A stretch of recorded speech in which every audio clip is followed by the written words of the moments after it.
Welcome to episode 191 of the Corey Shepherd podcast. Welcome back to everybody who's been listening. Welcome to all the new listeners. Happy to have you on board. You know, every now and again, right, when you're losing your sense of purpose, I don't know where you believe in God, you believe in the universe, you believe in karma, what it is you believe in. They send a message to let you know what your purpose is. And I find back my message this weekend. Remember I tell you the other day, I had some a lecturing gig. Salute to Star Broadcasting. They pulled me into lecture on podcasting. It is very nerve-wracking because I ain't sure that I know what I'm doing, or I'm pretty sure that I'm not where I need to be yet, but it's always useful and it's always encouraging when I talk to people about podcasting and I can help people get their own off the ground. I think the more we do it, the merrier. But I went and do that over this weekend, right? And I'm talking to the class, and it's usually a mixture of people in the class. You might find one or two people who are, you have these little grays in your beard. You find one or two people like that, but mostly very, very young people. When you talk to them, the bright-eyed and bushy-tailed, you know what I mean? And they want to hear, well, what you do, how you do this, how is it? It's always a nice space to be in. I always feel like every time I lecture, I get more from the people who I talk to than what I give. So that's a great space to be in, to be honest. But while I talking about what get me there and my internship and Iowa Station and thing, I used to mention the name Brigo. All you know the name Brigo? All you might know Samuel Abrahams, you know him?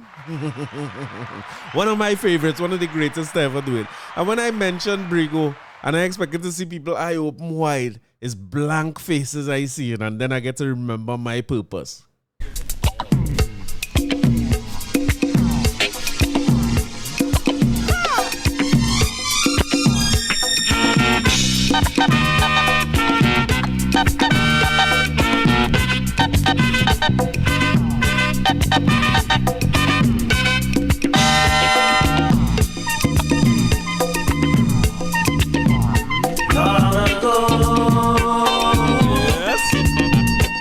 Come to tell you about long ago. No, just before I leave this country. Hear how this man used to sing line, right? People used to live here like one family. Long time if you fall sick in bed, neighbors used to attend to you. They used to bring you some half-boiled fowl, egg. They used to bring down to medicine too. People do they still live so? Come on now, tell Brigo. I want to know. People do they still live so?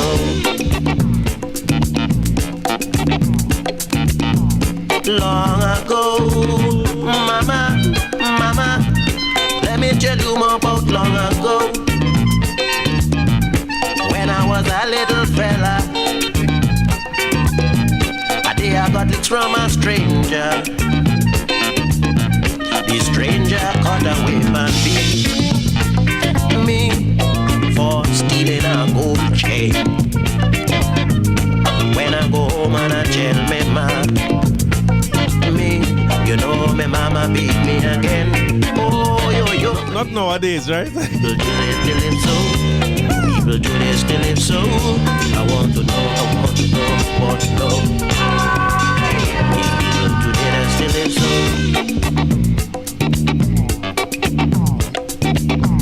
Long ago, I'm always thinking about long ago. Long time when we go out to party, we used to be well dressed and looking tight. Long time if you marry a woman, you had to sing she about full of tune. Then take she on a little island on a 3 months honeymoon. Hey, people do they still live so? People do they still live so? I want to know. Yeah, do they still live so?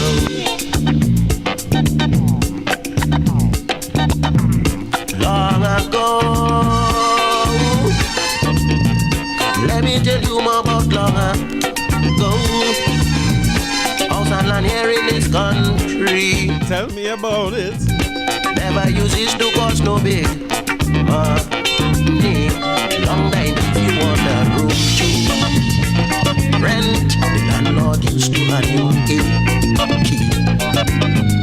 for you to choose your own apartment before the landlord receive money. Hey, not again. They still live so. Come on, now tell Brigo. I want to know. Long ago. My purpose is to tell them about long ago. So here now. One of the greatest things I've seen in our class in a long time, right? I talk about Brigo. Nobody don't know nothing about Brigo. I talk about me and Calypso, right? When I mention Zoe, it's like polar opposites. When I'm talking to some people about Brigo, they eye light up. They say, yeah, Brigo, thing, they start to talk about song and thing, and the next half of the class, they face blank. When I mention Zoe, the next set of people look confused. You guess who is who? But again, salute to Star Broadcasting is something that I'm quite coming to enjoy. And what was one class where I was talking about just basically my journey in podcasting and kind of like what to do, what equipment to buy, what kind of software you need, and all them kind of thing, giving people guidance on that. Turning into 2 classes now where I had to go next week and critique people recording and things. So what I plan to do, right? I'll get people to record. And when they record, I'll tell them some of the very mean things that you'll say to me about when I miss an episode or when I call wrong name and so on. I will just gather up all the comments you'll make about when I ain't play enough music or when I play too much music. I just go and hit them back there. But it's a great class. And one of the things I had to figure out how to structure now is because, again, what I was telling them is that to me, the message is the most important thing. The thing that you want to talk about. You have to find your voice. If I had to advise anybody, I don't like giving people advice, but if I had to tell anybody what's the most important thing about podcasts, like people get caught up on what mic you use or what camera or what songboard and da. But I think one of the most important things is what you want to talk about and your voice. And I was surprised and happy to meet a fellow podcaster in the room there as well. This is the fellas behind the Odyssey podcast, by the name of Kristen. And I remember I kept coming across them because I see some young fellas on our podcast, which again, keep in mind that I am always following youth. Any direction that youths go in, that is the direction that I need to be in. You understand? Youth, let me follow the future. As much as I love the past and I like to listen to old time Kaiso and them kind of thing, let that be the part of my life that remain the old time part. But anything else, I want to follow what it is youths doing. And these youths have been doing, to me, a great job because they taking the time to talk to people who I think meaningful and important in the landscape of Trinidad and Tobago. I like the fact as well that they, if you look at the list, I guess, there's a certain randomness to it, which I also like, right? So salute to, Kristen was in the class, and I think this Jerome is the other person's name.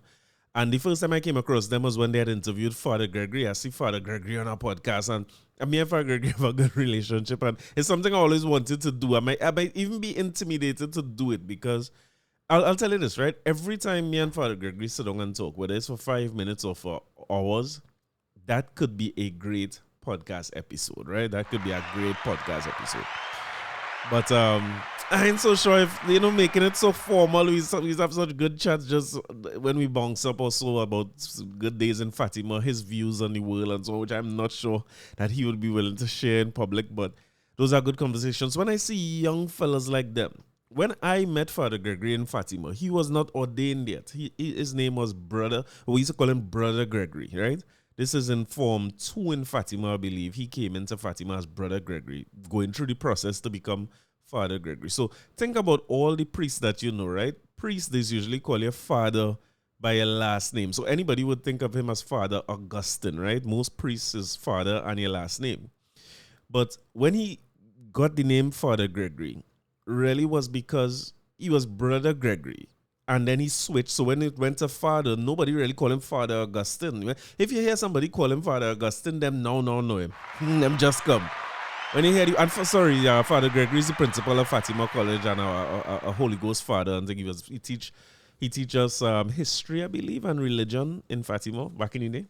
But yeah, it was Brother Gregory. And that name, when people say Father G, we's the fellas name the man Father G. So this is to show you the contrast between myself knowing Father Gregory for all these years and these youths now in the Odyssey podcast who would have brought him on and talked to him, and I'm much more interested in hearing them fellas' perspective than mine. And another episode that they had was a fellow by the name of Troy Hadid. And if you know how I feel about the 1%, I will always applaud.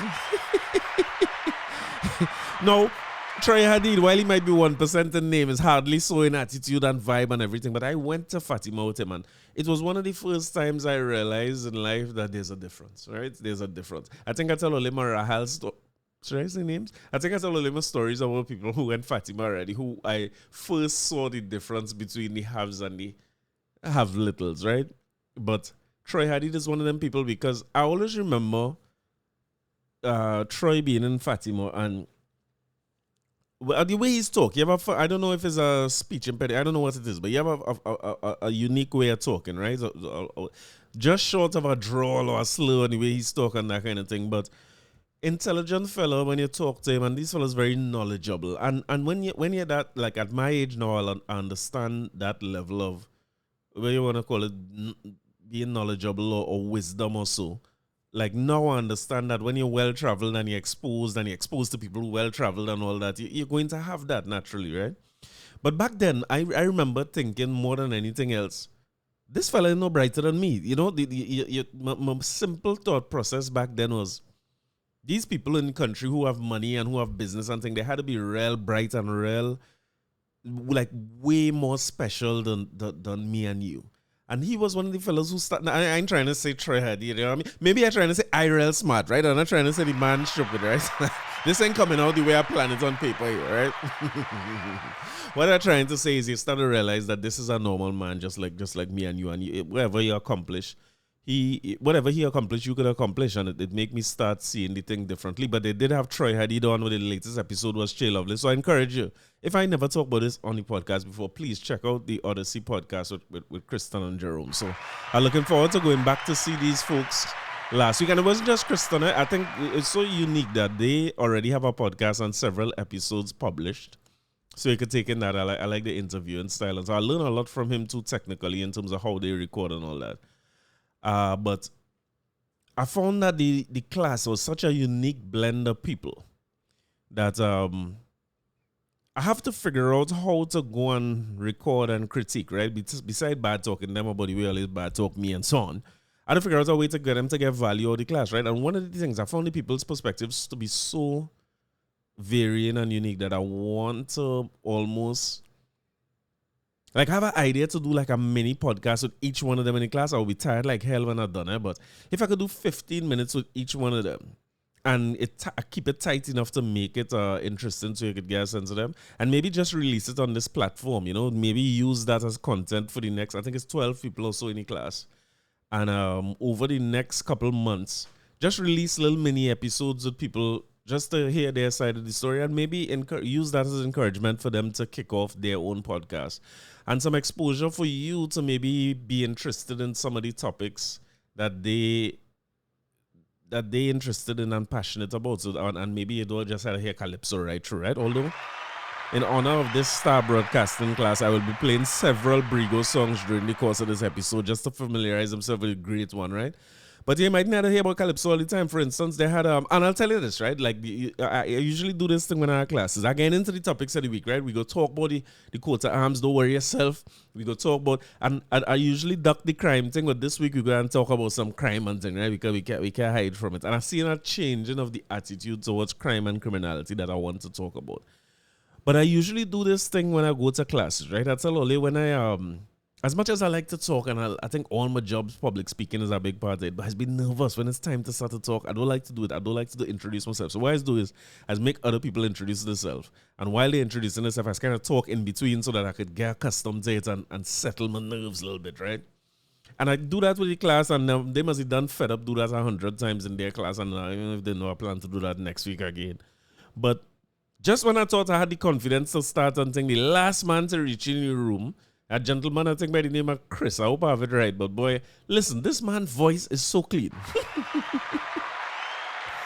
everything he say is interesting to listen to. The man is articulate, eloquent. He have a little British accent to it, so it might be my little, the little Caribbean inferiority is kicking as a colonized one. But boy, the brother's smooth. So it will be nice for you to hear some of that. Or I met somebody there as well by the name of Colleen who doing a business. I'll let her tell you about it, right? But I find it to be very, very interesting and inspiring. Maybe I do like British accents because commencing calling with an accent too. Maybe I'm enamored by that. But I find like as micro entrepreneurs or as people who looking for a side hustle or a way to do things, she doing it on her own. But it's kind of show you how ideas could be more than just the simple things that we, when you talk to people about business, everybody want to make juice or make some kind of thing or bring in baby items and sell. Like it's such limited business. It's not very innovative. When I found that she has found an avenue of business was so unique because you could see that her business concept came from just identifying problems. I feel like it's something that we don't do enough.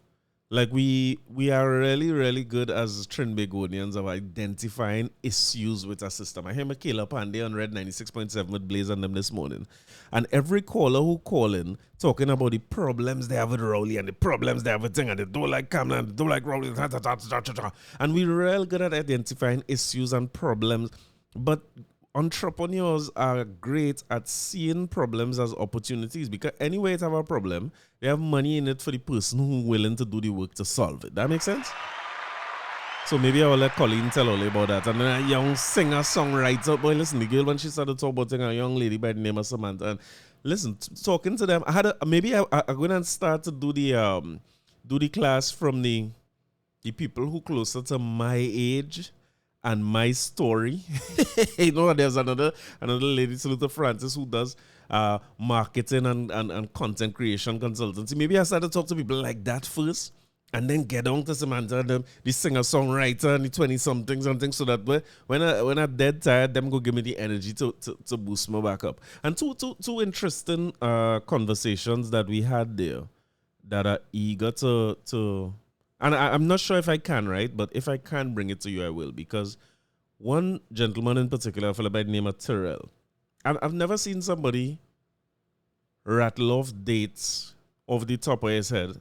Remember, I control any conversation, right? I lecture anything and telling people da. And I will say something random. Like, for instance, I was talking about being on Iowa Station and having to announce that Devon Matthews had passed away. Rest in peace to the great one, right? And he just called out the date, right? And St. Mary's Fete this year. So. And I was like, this man's dead right. And when he introduced himself as being on the autism spectrum. And I the conversation around neurodivergence, I'm surprised that it's not happening more in Trinidad and Tobago. I'm not sure if the places you work, this is a discussion, but there tends to be a lack of, we tend to lack the ability to facilitate different types of learning in our education system. And I think by extension, the corporate world does not seek out or create space for people who learn differently. And I think it's time that we start taking this seriously as a country, because we might be missing opportunities to engage people who could help us solve the very problems that we're creating and talking about. We're creating problems, then talking about them for years and years and years. And all the best and brightest minds that all think the same way, because we went through a school system where it was about get A's and pass for your first choice, and then do A's and then pass for your best university, and then get A's, and then we fostered a system like this. And we have almost wholly pushed aside anybody who does not follow that route and treat them like if they are failure until they become an enormous success. Let me explain, right?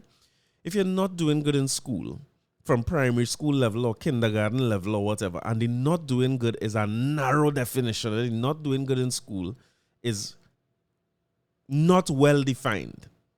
So for instance, when Terrell told me he on the autism spectrum, from the time he started to talk, I realized I could pick up something when he started to speak. Extremely direct, not so when he started to talk, he was talking louder than the average socially acceptable level, right? And then he's extremely direct, and it's difficult to pick up cues from him as to when, like when I talking, right? Or when you're talking to somebody who, like me and you, who not neurodivergent, and even the term divergence assumes that there's some normal and there's something that is divergent from normal, right? Which I don't think is fair. But we have ways of cueing into when a conversation dying down or inflection in the way we say words, so I know if it's a question or it's a statement you're making, or making space for you to interject. Or when you interject, I kind of pull out and say, all right, let me listen to you. And the conversation has a cadence and a flow. If you're dealing with somebody who's on the autism spectrum or somebody who might be neurodivergent, that is going to be hard to pick up. It is different, right? I don't know. I don't know that it could be defined as better or worse or anything. But when you listen to him talk, like when he stops, it's tricky to figure out if he's going to say something else or if he's done.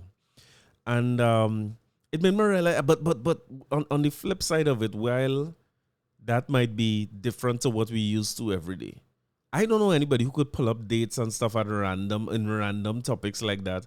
And he's into sports, so I expect that if I ask him about a topic on podcasting that he wants to do, I expect that he will say sports. So I'm eager to talk to him about that and to do a podcast with him to see how that is. If you want to understand what shaped my perspective on this, I wanted to Google Temple Grandin, right? I came across Temple Grandin, a person by the name of Temple Grandin, when I was editing for the Conspiracy or Goodness podcast. Salute to Dr. Linda and the folks at the Conspiracy or Goodness or the Goodness Exchange. And Temple Grandin coincidentally was the first episode that I had edited for them. And they at the time were a little worried because they were saying, she's on the autism spectrum. So the way she talks, is difficult again. Because as an interviewer, you're not sure when to start your question, when you finish. It will be tricky. But Temple Grandin has done extremely well in corporate circles. I want to say it's industrial design, right? But I know that for fear of botching the whole topic, she had redesigned some ways that cattle were farmed to make for a less stressful situation for the cows, right?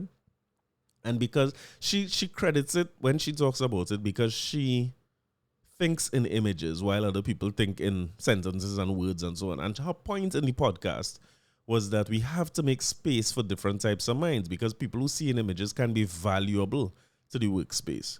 But her point was that, going back to Terrell, if I am interviewing somebody and they come in the interview room talking loud, you know what I mean? You're talking outside of these social norms. You're just talking hard. It's almost like my biases do not allow me to hire you because I start to study, if I put you in the office there and you start to talk hard, so people go say, but Corey gone mad. How Corey bring this man here? You understand? And I think I talk about this a lot too, like Malcolm Gladwell's book, Talking to Strangers, where he talks about our inherent biases, especially in the interview process, and how it has led to even, he broke down a situation where Sandra Bland was killed by the police. And he was saying that the issue there isn't talking to strangers, is in people who don't know each other culturally and think that they're making a sterile and objective assessment of somebody else. And his whole point is that we are not good at making assessments of other people. And in the job interview process, one might argue that what I'm really looking for is somebody who I could talk to and lime with when I do a job interview. I'm really looking for somebody nice and who I could get along with. And somebody who neurodivergent might not show signs that there's a person who could fit in the office culture or I could get along with, when that might be unnecessary to do the job, and we might be shutting people out of the workplace who have extremely important contributions to make and may help us solve problems that all of us have an issue solving, because all of we who hiring one another, who like-minded, seeing the world the same. You understand? So taking Temple Grandin, and I will if I'm given permission, I'll include that. So I'm looking forward to hearing Terrell and his takes on sports. Man, break my heart to know when you talking about the thing. I just mentioned as a Chelsea fan, and he's like, they just lost 2-0 to Manchester City. I say, so what happened? What happened? You trying? Jesus Christ.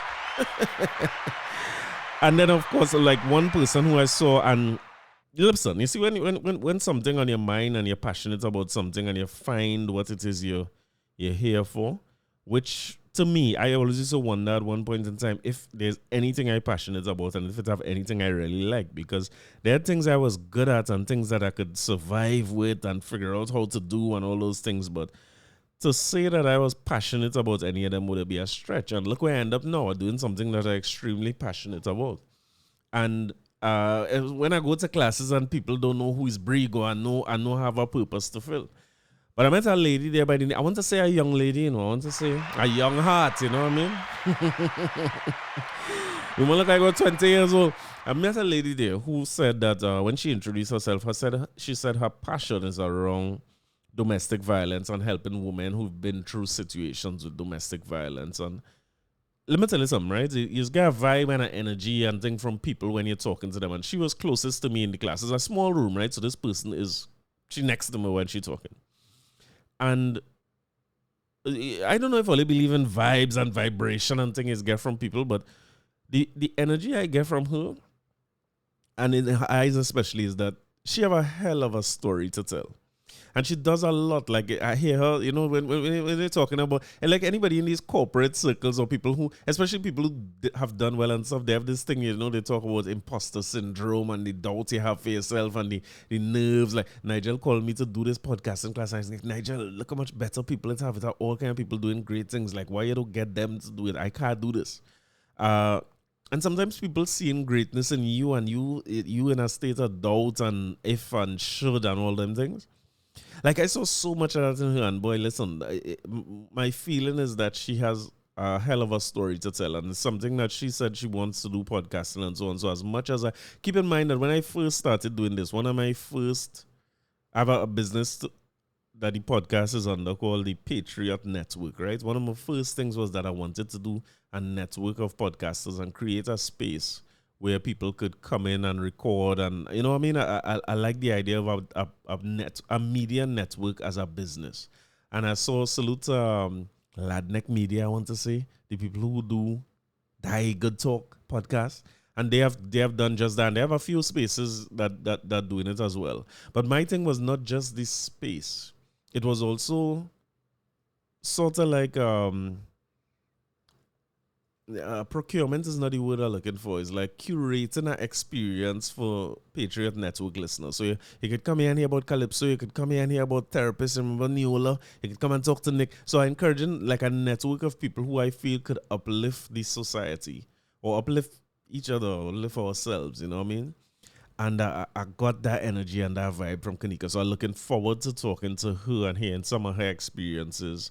As she said, as a survivor of domestic violence. And she's like not just a survivor, but an academic in this space. You know, she's learning more about it and learning about people's experiences and helping people go from stage to stage to stage of recovery, which is important messages. So that's where we are, you know. That's where we are. And I mean, as much as people don't know Brigo, and as an unkanika here, right? I might as well. Because there's plenty Brigo songs to play to bring people, you know, to say you're bringing somebody up to date on something that happened 50, 60 years ago. It's a special place to be in. But as I said, my work, my passion was restored. Every now and again when you come in to do this thing, I'm trying to figure out what we're going to talk about, but what it have in Trinidad news to talk about that I ain't talk about yet. I feel like every single thing that there is to cover is like I'm now starting to understand why they call it a news cycle, because it just goes round and round. But for as long as I have things like this to come and play, I in a good space. And in the spirit of Kanika and the idea of DV, I want to play this Brigo for you here.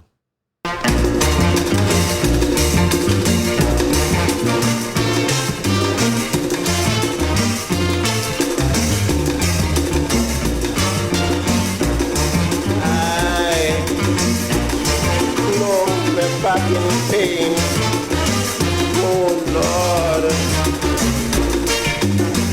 It is really sad to tell you about the child is that we go harder.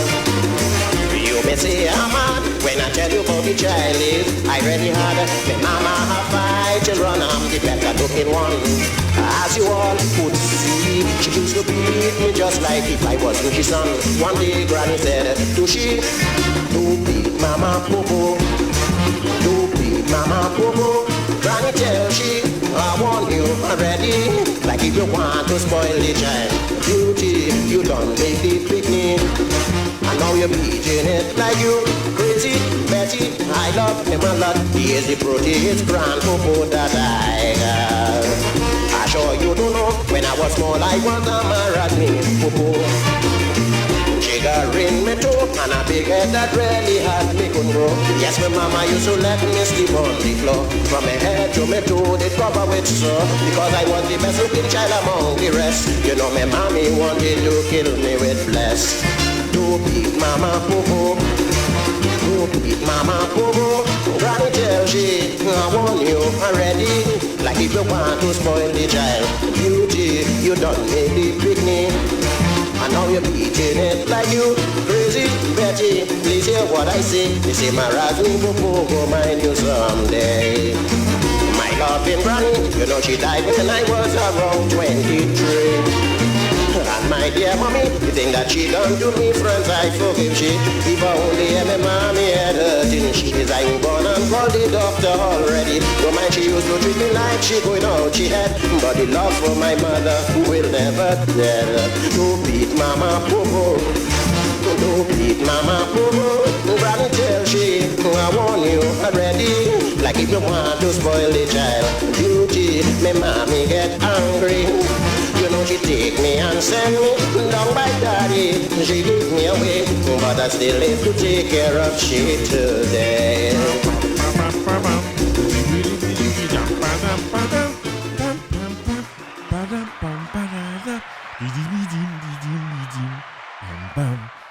Yeah, no, it's band launching season. What are you doing for the mass, boy? I now realize that it's middle of August, nearly the end.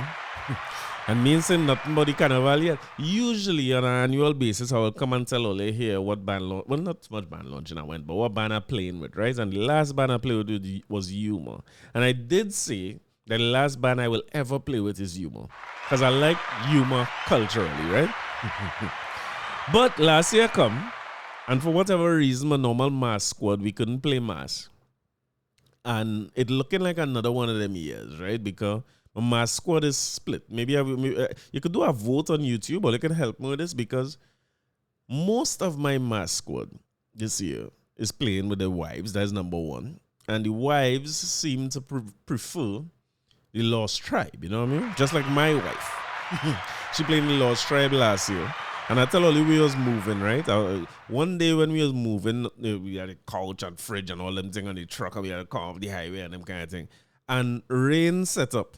And it's the Lost Tribe costume we was able to use to cover down the back of the truck to make sure nothing get wet, you know what I mean? You know what I'm saying? Lost Tribe is not no joke amongst the cloth. They're sponsored by Jimmy Abood, the Textile King, Rachel Holdens, who used to call them Queensway. Everybody who used to sell cloth sold all the cloth to Lost Tribe. When cloth stores was closing down to open retail, Lost Tribe buy all the cloth. So I am fundamentally against Lost Tribe because I like to be naked in the mass. I find mass is let loose and naked time. But everybody going down in the mass covered down, you know what I mean? I guess we reach the age and stage where it's covered down age and stage, right? So the core of my mass squad is playing in Lost Tribe. One of my mass squad is not playing at all. He like he done with mass. He sort of make children from a side and dies it with he and mass. The other two who I used to play with, them confirm Lost Tribe costume, so and so, you know what I mean? What is called it? When they pay down, them confirm that. My other partner who was living abroad, but he living here, but he kind of here and he had Lost Tribe again. He and his wife and the whole squad. And I have in the mix one of my friends, one soldier who is standing up against this because my wife says she ain't playing. So I have the choice of going and playing Lost Tribe and cover myself down in cloth like a mummy. You know what I'm saying? With everybody and their wife. Or go and play with my one brethren in spirit mass. What do you think? What do you feel? The spirit? I could pop a little I could put up a little poll on YouTube so I could help me make this decision, because last year when I hear about this year I should say, when I hear about Spirit Mass and the I think is some sort of a brunch on the road. You know, they're going on the road and they're having brunch, or they're having brunch before they go on the road. So whole day Monday is stationary on Fatima grounds. And then I think Tuesday you're doing more of the road thing. I wonder if that's what I could handle. But when you're going Spirit Mass and them thing with young people, I go start to look like an old man.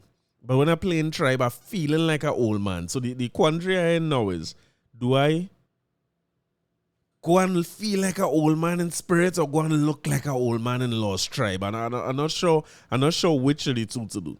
But when somebody asks you what is your favorite songs, right, and who's your favorite artist, like among all the young people in Star Broadcasting this weekend, I'm starting to realize that if your favorite songs is anywhere along these lines, maybe it's a Sailor Mass you should be looking for.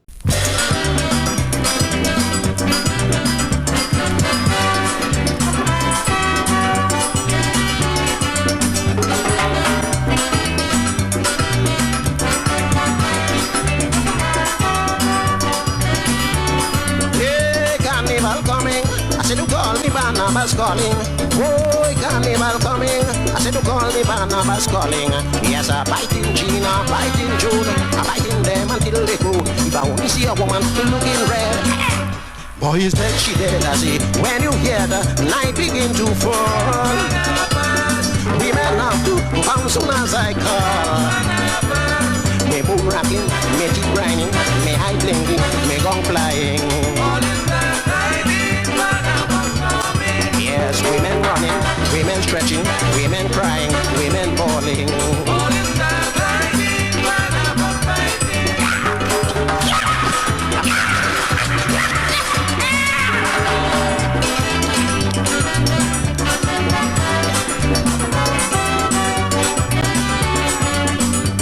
Tuesday morning, right to them banner perusing. This in joke I'm making, I'm looking for the girls big like dumpling.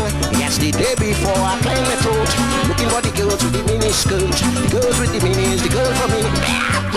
Boy, I put a steal, I say, when you hear the night begin to fall, women have to come soon as I call. Keep it racial, for your social, wear a medal for carnival.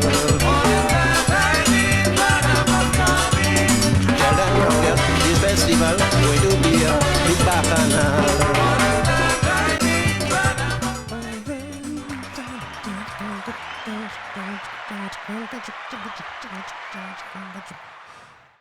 What we gonna do? Cool times change, right? In loving memory of the Nina, the Pina, and the Santa Patina. Out! Enough of them. Go on and listen. So let me do the formal thing first, right? Just so that everybody is informed. If you're not up to date on this, I don't know if this was a big part of the discussion. Clearly, this is something that I miss. You know what I mean? But in the lead up to our about 60th or 67th, me know how old we is now, all like the hills of independence. Out of the blue, you see steel pan to replace Columbus's ships on the new coat of arms in 6 weeks. Well, I'll tell you this, on social media and on Facebook and all around, it's already been replaced. No more Nita, Mita, and Peter Benita. They're gone, as they should be. So let me read, right? The Prime Minister says Trinidad and Tobago removes the vestiges of colonialism. National Instrument will replace Columbus's ships on the national coat of arms. So funny, last week we was talking about pan music in the episode, based on the International Steel Band Day. And now we have the steel band as part of our national emblem, our coat of arms. I want you to keep in mind that one of the vestiges of colonialism is the licks I get in school to learn about Mita, Peter, and Patapatita, and a Robin thief who come here, who ain't from where you say he from, and come here to claim thing one man already had, right? We get licks to learn the name of these three boats, right? We get licks to name that. And one of our favorite sayings about what we like to do on our Friday evening and lime come from people who was coming on them same boat and come here.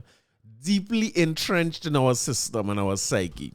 So when people tell me, that moving them 3 little fishing boat from our coat of arms, it means that we're forgetting our history. I wonder what it is they're talking about, because that's so deeply ingrained in who we are, and so much of licks we get and learn the what do you think, the pina colada and the margarita? Well, I can't remember the name of the 3 boats, but we get licks to learn them things that deeply in our psyche. And I don't understand why they like to equate being on the forefront of the things that we should be most proud of as a country and teach our children, and in terms of indoctrinating and inculcating them into what it takes to be Trinidadian.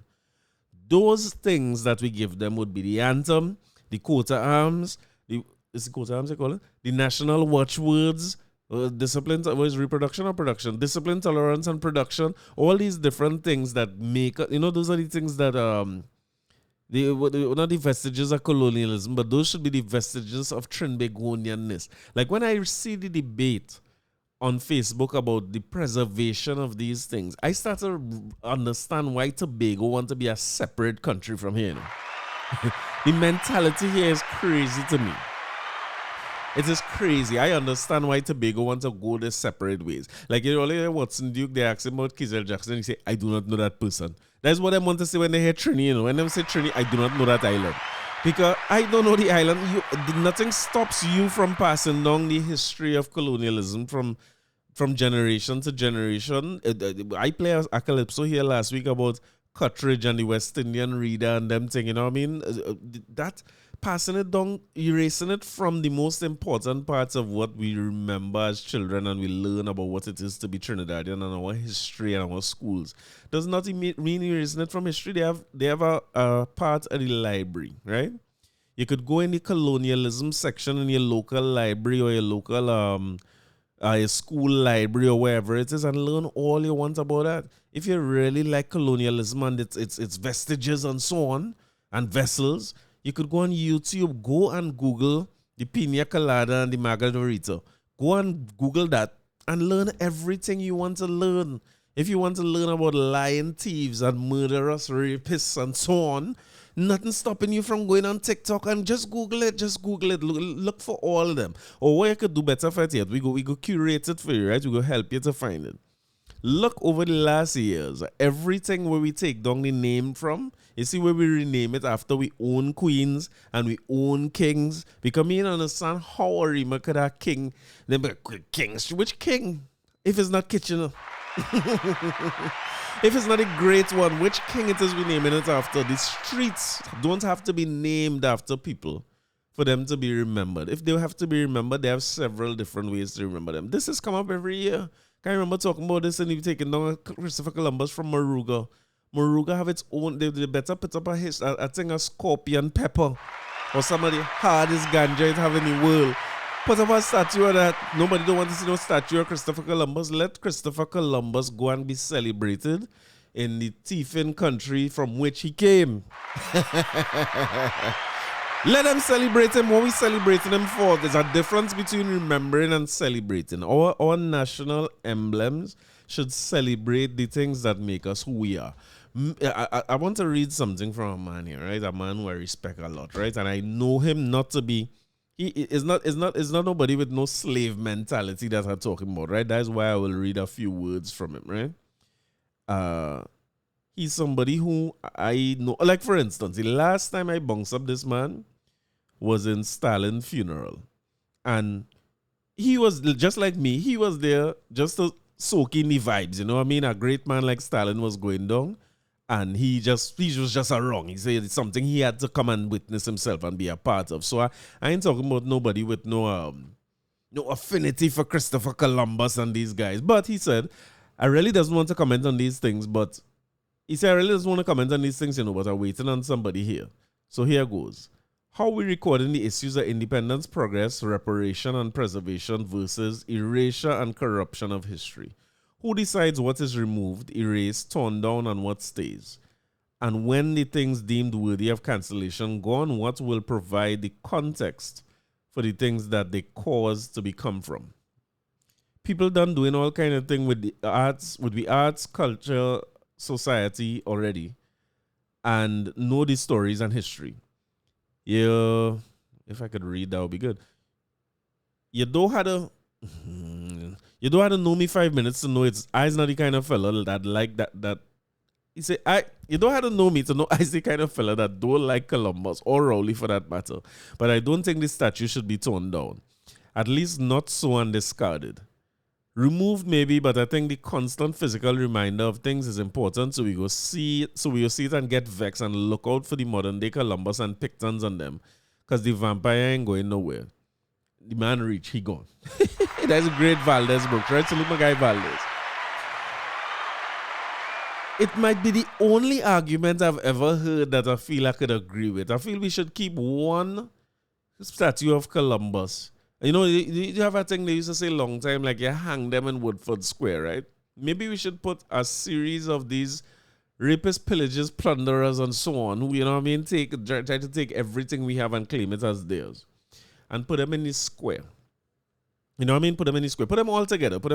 And every now and again, you must play Stalin, where I see Valdez last time, play Bun them, and every now and again, you must light them on fire. So that, you're right, we should never forget and we should be prepared for the next Columbus and Picton. But we should make a monument that tells the next Columbus and Picton where the hell to get off when they try to come here to take thing again. Put it in the square, or put it in the airport. So as they land, they could see that and they say, nah, boy, they don't play down there. Remember the man in Mamoral? They say, don't come in Mamoral to thief. Don't come here to thief. Maybe that's a good place to put it. But Mr. Rowley made the announcement at a special PNM party convention held at the National Academy of the Performing Arts on August 18 to consider the report of the party's constitution to the review committee. The convention erupted in applause as Rowley made the announcement of the change, which he said would be done the day before Republic Day. Or done before Republic Day. The steel pan was named the national instrument after National Musical Instrument Act 2024 was passed last month. You see them 3 Columbus boats and the emblem, they will go. I like how we say it too. This man row your boat gently down the stream. Come off. He said the government has enough votes in parliament to make the change and intends to deal with the issue soon after the reopening. All right, so how long again will they have all the votes to make this change? Because me don't know what a helmet for. It have a boat steering wheel. Me, you know, if die for one of the 3 boats and them, you know what I mean? I don't know if the Santa Margarita is them steering wheel on that, but let me put Datsun 120Y steering wheel. That might be more indicative of Trinidad and Tobago. The main makers done gone mad already, right? But I want to know. I'm going to say I want to know. No? I really should know. I should know because they beat me enough to learn what all the emblems on the on the coat of arms mean. What emblems on coat of arms mean? Let me Google this while we're here. They used to tell me this in Newtown, boy. So coat of arms symbol, you know, if I put Trinidad, that would be helpful. Let me see, who one is this? Nah, this are no Ninian thing. They the wrong people on this song have bull and so on. What tell me what Trinidad thing mean, man. The coats of arms Trinidad. Have anybody see that? Or anybody have a West Indian reader? So the birds is the scarlet ibis and cocorico. According to Valdez, me know who gave that name, but we must go back to see who decide that them is the birds that the. And if it's one away, we keeping it. If it's not one away, we don't want it again. So the coat of arms of Trinidad and Tobago was designed by a committee formed in 1962 to select the symbols that would be representative of the people of Trinidad and Tobago. The committee included noted artist Carlyle Chang and carnival designer the late George Bailey. You remember George Bailey? The coat of arms with the accompanying motifs, which represent indigenous features of Trinidad and Tobago, was selected and formally agreed to be used as the coat of arms of Trinidad and Tobago in 1962 in a design approved by the College of Arms. The birds represented as a coat of arms. The 3 peaks were principal motifs of Trinidad's early British colonial seals and flag badges. What 3 peak is them? Let me sort out them 3 peak one time. That's something like his thing that could come off. Or we could put instead of that. They commemorated both Columbus's decision to name Trinidad after the Blessed Trinity and the 3 peaks of the Southern Mountain Normal Range called the 3 Sisters, which a sailor on Columbus flagship saw on the horizon. The fruited coconut palm. It have a palm tree? It have a coconut? Maybe I shouldn't talk about this.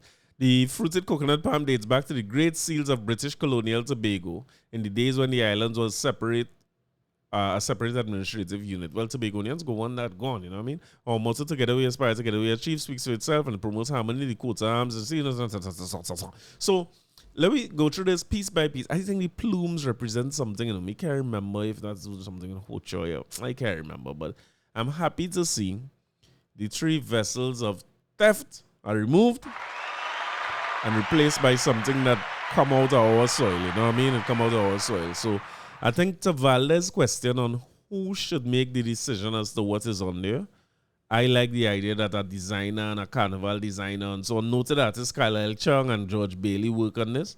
I feel it's a good thing to do. That what was a generation? A generation is 28 years. Once a generation, we should find a noted artist and a great carnival designer to look at this now. So now it's good time for people like Minshall. I wasn't wrong. He's still doing thing about McFarlane. We could get McFarlane and same Che Lovelace, who was on them fellas Odyssey podcast. Maybe 2 of them could review this and see how these emblems held up historically, because things don't always hold up well historically. Case in point, there's an artist by the name of Puff Daddy, Sean Combs, Diddy, who I liked a lot, until I saw him on a video kick a woman in her face with all his strength and all his might. You know what I mean? I don't know if I like him that much anymore. So as simple as it might seem, I remember growing up with a Michael Jackson poster on my wall as a person I admire and I like a lot. If I had a Diddy poster on my wall now, I would probably take it down. It does not mean that I forgot Diddy. It doesn't mean that when I hear it, you know, the part of the Benjamin is going, ting, ting, ting, ting, ting. I don't know if I might feel the same way, I might feel differently, but what I am not going to do and I'm not willing to do is commemorate him as part of my as part of my visual area. You know what I mean? I look at this every day or wear jerseys with Diddy face on it. I will not do that. I will stop short. So I want people to stop trying to make the argument that changing emblems or changing the name on the street and so on is equivalent to forgetting history or rewriting history. This is not. The history is the history. The truth is the truth, and what happened there, happened there. I just think that the person who has to make the decision is the person in charge, to answer Valdez's question, right? So when these fellas and them was in charge, them boats is the biggest thing to them and the greatest thing to them and thing for them to commemorate. Good. So it was there. And from 1962 to today is about what, 75 years? How much of a years it is? It was there and we commemorated it. Consider it commemorated. We good now. You see, this era of our history, it's like I tell the class over the weekend, I think of every podcast episode as one of 10,000. So consider the first 50-something years of our history, you know what I mean, as being what it was. But we going to be independent for 10,000 years, for hundreds of thousands of years. So you see that little piece of this, what we're arguing about here, it's insignificant. It will be in the history books and it will never change. But what I don't want it to be is on every street in Port of Spain, every street in St. Joseph, every street in Arima, named after these lying, thieving bastards. I don't like it. 2 girls were arguing this morning while I was passing. They topic were on politicians. I listened carefully and I went and composed this song. Now listen to about my story here.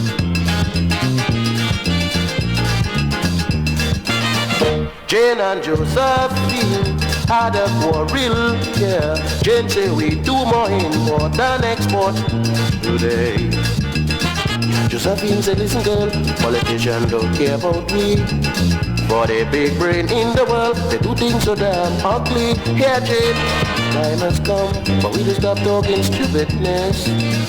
The time has come, but we don't learn how to do business. Yeah, what I'm telling you, I hope you understand. And we stop big revenue from keeping our land.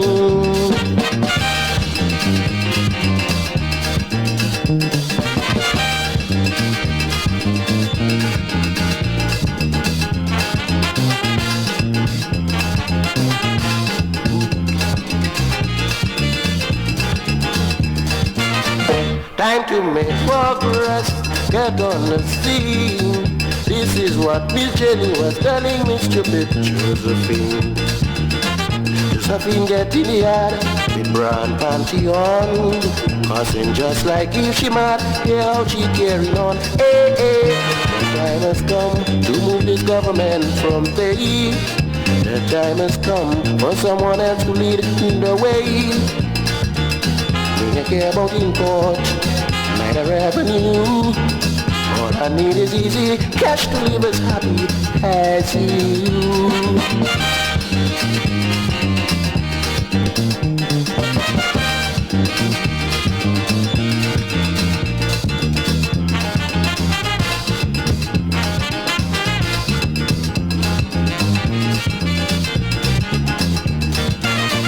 Our country rich, Josephine say, from small let teach us in what we have we must give away.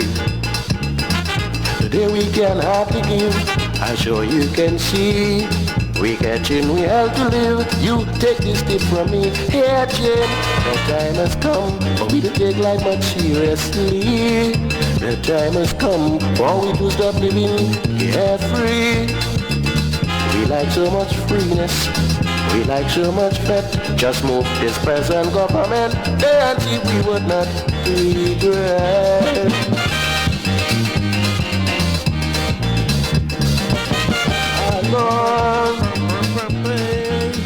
The time has come to let Columbus take his ships, and then go back and then go tell him where to put it. Serious matters now, right? Serious matters. So, Trinidad and Tobago, again, no matter how we try to escape it, we get a little sedated with a little Olympics talk and with a little coat of arms talk and the CPL coming up and Premier League start. Back all the fantasy team doing, you know what I mean?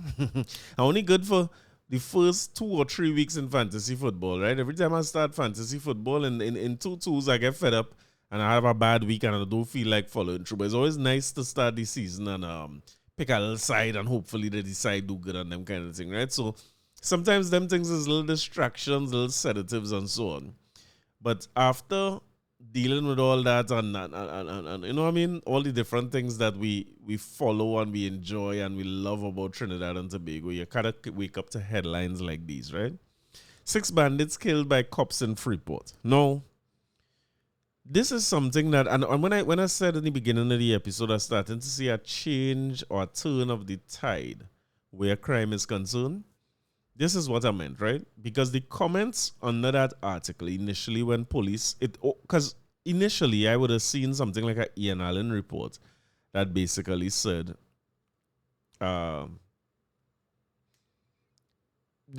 with not much detail as Ian Allen reports tend to be, at least initially, it just said police killed 6 people, right? And the tendency is, I'm not sure if it's just the commenters. I always remember my good partner Brian here, man. Salute to Brian, talking about don't use social media as a judge of the opinion of the people, like a popular opinion. It's not, right? I always keep that in mind. But when you see the comments in those spaces under articles like those, you tend to find that there's a general doubt of the police and a mistrust of the police in favor of people who the police. So in other words, people saying, what them police do, it's they're trying to silence people, a little young girl in the mix, like what they do. And then of course, more and more start to come out about the article. And even as more was revealed about the article and the fact that it was people who had robbed somebody recently or accused of, or I don't know if you could say accused of, or if they're proven as robbing people. And the police killed them. And I seeing more of a shift of the pendulum, because before it would have been the police wicked and the thing, and the people was innocent, and then police and thing, and they involved in crime. And I seeing a switch now towards great job. You know what I mean? Or they do a great job. Thank God they catch them and so on. And I want to read a little bit of this article for you, right? From a few different sources. One is from The Guardian by Annalisa Paul, right? 6 bandits killed by cops in Freeport. Victim, I'm not sorry for them.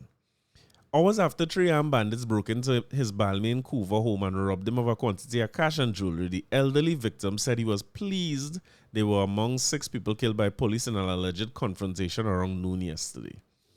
Edward Taylor, 68 years old, expressed no remorse over the killings, which took place at Razak Trace, Calcutta Road Freeport number 2. Yesterday's police-involved shooting brought the number of people killed by law enforcement to 9 in 4 days. 4 of the 6 killed were identified as Kevon St. Bernard, Kevon John, Jovan Simon Saloni, Rangel, and Nicholas Caesar. In an interview around 1:30 at his home, traumatized victim Taylor said he don't feel sorry for people like them. As they used to say a long time, a thief is a murderer. When they come in your place, they're going to kill you, especially if they know you. He recalled how the home invasion unfolded at 6:30 a.m. After he was confronted by 3 armed men as he came out the washroom. Taylor said the men robbed him of $600 in cash, a quantity of jewelry, including 3 gold rings, 3 gold chains, a gold bureau, all totaling over $60,000, his bank card, and a bank book. Still a bank book? And forced him to write down his PIN before fleeing in a waiting car. Resident of Vancouver for more than 30 years, he said, I have no enemy with nobody. He said, I don't drink, I don't smoke, I don't gamble, he always home. Asked about the crime situation in the area, both Taylor and the neighbor agreed they were accustomed to living free. On what he would say to police battling criminal elements, Taylor praised them, saying, right now I would tell them they're doing a very good job when it comes to these kind of things. Although he admitted feeling shaken up by the robbery and would be staying with a relative, Taylor said he was too used to operating on his own to let criminals take away his independence. I was moved by that statement because it's a real violation when somebody come in your place. And to go from that to saying, listen, I too old for this is basically what he's saying. A big old man like me, he said nobody ain't moving me from where I live in. I read it from the Express now, right? He quoted it as saying, I walked out of the washroom and saw 3 men standing in the living room. I just wanted to imagine that for a minute. I don't want to make this too sad, but just imagine that for a minute. Imagine that feeling of a 68-year-old person who's saying that. He said, I walk with a cane, so they made me sit down on the couch and they pointed a gun at me and asked me for the money and the gold. I remember in another article, he was asking them, well, what gold, what money? I don't have no money and thing. And, there was a recording where he was talking about it, and the guy was asking him, well, what they do? They do your wife anything? They do you anything? And he said, well, no, they ain't thing. But he asked them, what money? He had no set of money. He's not a rich man and all them things. No. Tell me why you have to be studying whatever you do in life to get your bureau, your money home, or whatever it is you have. When exactly we reach to the point where people feeling so entitled to come back in your house, wait for you to come out of the bathroom, put you to sit down and force you to hand over what you work hard for, what you get over the years. Them know people get things. So and I'll say that I was one of these people, right, where I would hear people say, you had to eliminate them. You had to kill them. It's no way. You could bend vine when they're young. You could bend plants and let, but when they get old and hard, so they have no talking to them. So all this talking we doing on a weekly basis here about crime and things that could make the country better. We talking to people who are already doing the things to make the country better and not doing things to make the country worse. I don't know that. I'm not sure that anybody who interested in making this a better place doing anything like this. And I don't know that anybody doing anything like this interested in making this a better place. Them studying themselves at the expense of whoever. And I like the way he put it too, because he basically saying that you could feel sorry, you could do what you want, but if them get a drop on you, they're looking to kill you. You're not going to live. You're not seeing tomorrow if them fellas come in your house and they feel you're a threat, or police come all of a sudden, you're not shoot out in your house. They want to do your wife this, do your children that. This is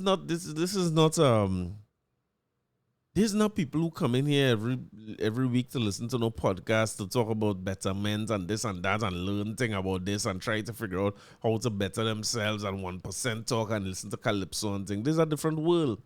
The talk on the block in these places and thing, I myself might be shocked to sit down and hear the level of idleness and the level of how low the regard for life is in these spaces. And I ain't talking about me and your life, just the own life, where they see it as, boy, we had to get our 5,000 tonight. If we dead, we dead. You understand? And that's a dangerous thing in our society. So me too know, because I will say that over the last few weeks, I have observed that the law enforcement, like this thing with 6 people, and I think before that was 4 people just last week or week before. There's a higher rate of police killing bandits, right? And people have been saying this. I hear people say things long time like just drop a whole bomb on Laventille and just get. I don't agree with those things. And I've heard people who, if you want to call it a little more measured, say you had to go in and snipe them out. You know what I mean? You had to smoke them out and take them out. It's no fixing, because what we were doing, we just spinning top in mud, because they have a stronger influence on the youths that we need to take a positive part to make this place a better place. They have a bigger voice and a stronger influence with the youths than we will ever have. So, people saying to save the youths of tomorrow, you have to get rid of these brutes of today. You know what I mean? And it's not something that I always agreed with, but I will say that the sentiment has been changing, both for me and for what I see on the comments under each one of them things. And I want to say that I having a feeling, right? Because I know, only remember a few weeks ago when we were talking about the Ministry of National Security and the Minister of National Security, who I know you love dearly, right? The great Fitzgerald Ethelbert Hines, right? But tell me if you realize something. You realize, like, since Scotland gone there, the police have been taking the fight to the criminals since Scotland gone there, the Cole Pot man himself, you know what I mean? The best hairstyle in Parliament. So I don't know if this is what they put Scotland to do, but a stopping just short of saying is a positive step, because I don't know if I want to stop short on that. Now, the police had to continue to take the fight to these youths. They must be fearful of coming in your home and doing these kind of things. They can't continue to live a life where people, in the middle of the day, snatching people purse and something. I don't know when Trinidad come to this. And I'll say this as well, because I did see the father of one of the 2 sons. So they say father of 2 sons killed by cops. The headline here by Annalisa Paul again says, "I did my best with him." He said, even as he grieves the loss of his 2 sons, who were among 6 men killed in the alleged shootout with police on Wednesday, Sunil John wants the nation to know that he did his best as a father. Pulling hard on a cigarette in his hand as he blinked his tears away, the father of 8 said, as a parent, you doesn't always know what your children are about when they step out there. John lost his sons, Kadeem, 23, and Salim, 19. Here the age of these little children. And the police involved at incidents in Razak and so on and so on. The other suspects were identified. We talked about that already, right? I just want to get to what the father was saying. Salim was working as a fisherman. Despite the criminal charges hanging over Kadeem, said John claimed both boys were working alongside him in construction on whatever odd jobs he picked up. Sunil and Kadeem and Salim lived at his house, but would often stay at their grandmother's house in St. Margaret's Village, Claxton Bay. He said he had initially learned of the shooting on the news. He said regarding Salim, he said he never got himself into no kind of incident with the law. Of Kadeem, Sulan acknowledged that he was known to the police and had a criminal record, but added he never killed nobody. Despite this, he described his sons as nice, loving children, noting that despite what was said about them in the public domain, they always conducted themselves in a certain way in his house. He said sometimes as a parent, you doesn't know what your child in and not in. All parents, we just be in the dark until whatsoever come about. Because when your child home, they're loving, they're nice, there's a certain way. When they step outside, it is a different story. He said they wouldn't just stand up and watch nobody advantage nobody. They would just stand up for the right thing. And sometimes the right thing doesn't go together with the law. They might do a little something, but it's not killers. Saying he had no choice but to accept their deaths, he said we can't change it. We just have to live with it and keep going forward. I want to salute him, man. And I feel for him in the way he talk about this. And I want to say this, right? We have a tendency to be upset with parents, and we in a cynical way when these things happen. We say, all right, well, wait for the father to come and say he was a good boy, the mother to say he was a good boy. I remember talking about this years ago. What you want the mother or the father to say? What I know households. I have been in households already with people who choose the criminal lifestyle. And I could tell you, in them households, I with people who will take care of me and protect me and help me. And if I hungry, they would give me something to eat. And if me and no brands and nothing to wear, I would get something to wear. And I could tell you, like, I have a family member who would have chose that path and eventually lost his life in the same type of life. And I feel that I remember going to that funeral, And I had to call my partner Damien. I had to call him and say, outside this church, you come now, but I can't go in. Because what I feeling for him to go in and see him, two of us is the same age, we must be 20 a little bit at that time. What I feeling at that point in time, I can't describe, because this is a little boy I grew up with from baby. We grew up together. And I wasn't going to lie with him nowhere. And when he come around at that time, I want to get small, because me able that has a little too much tempo for me. But it never stopped me from feeling sad or feeling sorry for who I know him to be, or what he had the potential to become if he didn't choose that. And it also didn't stop me from knowing that man make a choice, and how he make a bed, that's the way he lie. And I think that's what this father's saying. So when you hear mother saying he's a good boy, you hear the father saying he's respectful and he this and he that. I don't think they're necessarily trying to defend the child. They're just trying to say what this father might have said better than I've seen anybody say it. So they're trying to say, when they're home is a different set of children you're seeing than when they're out there. I know they had a little criminal record and thing, and as a parent, you want to love them, you want to support them. What you go do is support children, big old man and woman. When I go into things, my mother be calling me all the time, how you going, how's your thing, you get through with this. I suppose that is how a parent, that is how you have to be. So I want to say that we talk a lot about parenting in this crime situation in Trinidad and Tobago, and it's true. Parenting get a little while and the society get a little while as a result. But I want to say that we can't just sit down and point fingers at parents and say, oh, you're not raising all your children and that is what caused anything. That is not a solution, right? If it is we looking at solutions, we have to help children who parents fail them. Me and you, we had to help them.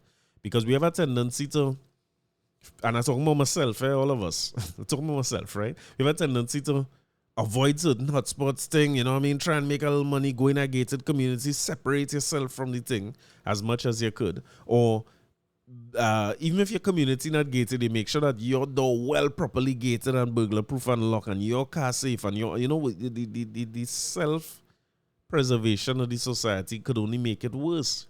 We can't treat children as if they are not our children. All the children in the nation, whether they come on the Noña, the Pina, and whoever submit you, all of them is our children, all of us. Unless we start to view it that way, we're not going to come out of a crime situation. Unless we come out and we stop saying, is this one, you know what I mean? Is that parent as at fault, or Heinz at fault, or Rowley at fault, or Kamla? Unless we stop saying that and we get, or say it, but also try to help mold one of these, because we talk about the music and how it raising trend and the gangsters and how it raising trend, as if we cannot play a role as people in society to help raise children and come together and connect. I live in a little area in Shogunas there for a long time where I saw, with a lot of effort of community members, what I know as a village in St. James. I saw village life come back then, you know what I mean? Because when I grew up in St. James, I eat by everybody. Everybody eat by we know all of our parents. We know all of our. We had a youth man who passed away last week. You know what I mean? Salute to the Prince family and condolences. It's shocking to hear this little youth man. When I say little youth man, in the 30s, but you know what I mean? It's shocking to hear he passed away. But we grew up where we used to, it's kind of like each one teach one and everybody help one another. And if we know you in a situation where your mother and father, your father gone and your mother far gone, you know what I mean? The society kind of play a role to hold you, the village. And the village was other parents, bigger brothers and sisters. I always tell a story about Carlos, who's a man who was on the block, and I like the block a lot, but Carlos used to make me go home. And thank God I get to see Carlos the other day, and he told me, boy, I know, you say you was too good for that. You couldn't. He wasn't allowing me to be out there. And I vex like hell, you know. I vex like hell when Carlos tell me go. I say, but Carlos tell me be one of the boys. I want to be one of the boys. But Carlos, as a big man, I talking about must be this year or late last year, Carlos tell me, well, boy, you wasn't to be no part of this, boy. And Carlos, and them time I was finding Carlos in it. But Carlos tell me, nah, you had to go home. You are better. It's better for you in life than that. And Carlos just stand up and talk to me, and everyone, he said, boy, I'm so glad. I'm glad you get through, and I'm glad you move out and you're doing good. And he said, I always study how you're going, and I always remember you. And the society and it play a role. The gangsters play a role. The good boys play a role. The church play a role. The school play a role. Because I can't tell you how much of football I play in St. Agnes schoolyard when we wasn't supposed to be there, and how much of football I play in St. James. Like, But somehow everything just gets fragmented. And even on the parents who have the odds stacked against them, we seem to think that we should still leave it up to them and let them figure it out. And even the teachers who have all the odds stacked against them, we seem to say, well, let the teachers figure it out. They'll tell you stories about Sharon and Stacy in their school and so on. So I think it's time that I had 2 songs to play from Brigo here related to this situation. I had a little more crime to talk about, so let bear with me. But it's 2 songs I want to play from Brigo here that's so powerful when it comes to this, because we shift from that to this, and the only way to get back is to go back to that from this very situation. So taking these 2 from another. The first one is one called Walking in the Dark.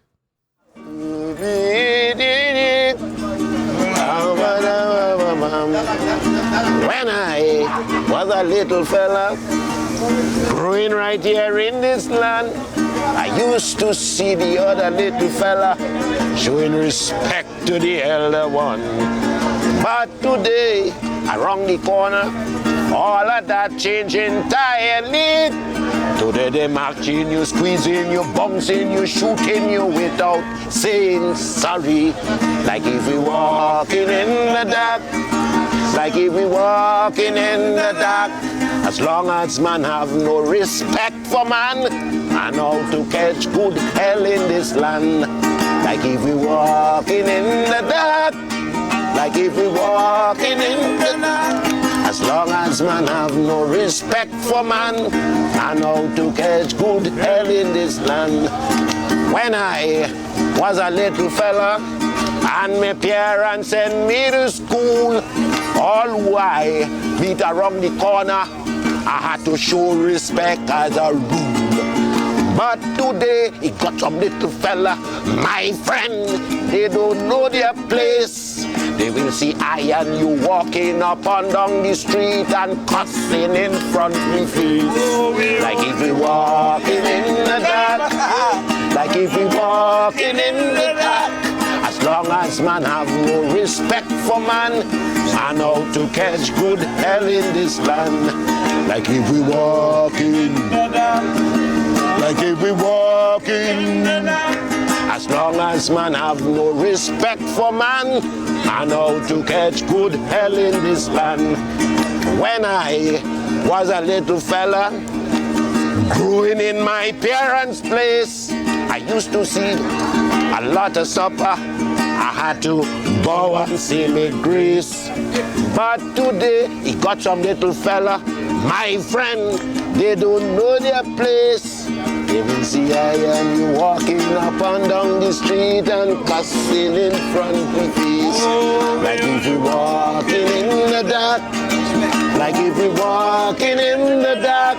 As long as my respect for man, I know to catch good hell in this land. Like if we walking, as long as man no respect for man, I know to good hell in this land. When I was a little fella, growing in my parents' place, just before I go to take me supper, I had to bow and say me grace. But today, he got some little fella, my friend, you tell them time to eat. They will not give thanks to the man above, the one that have them on their feet. Like if we walking in the dark, like if we walking in the dark. As long as man have no respect for man, I know to catch good hell in this land. Like if we walking, like if we walking, but with no respect for man, I know to catch good hell in this land. When I was a little fella, growing in my father's land, yes, I used to see a lot of ma and papa showing respect to little children. But today, he got some ma and papa going to be the children downfall. Because a lot of us just studying cash, not studying to train we kids at all. Like if we walking in the dark, like if we walking in the dark. As long as man have no respect for man, I know to catch good hell in this land. Like if we walking in the dark, like if we walking,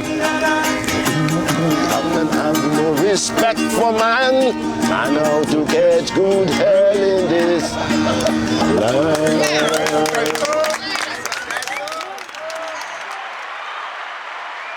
Kaiso from Kaiso land. I have a next one to play for you now, because the next article I get into here is from Johnson Levin, The Guardian. It says family flees TNT after being targeted by extortionists.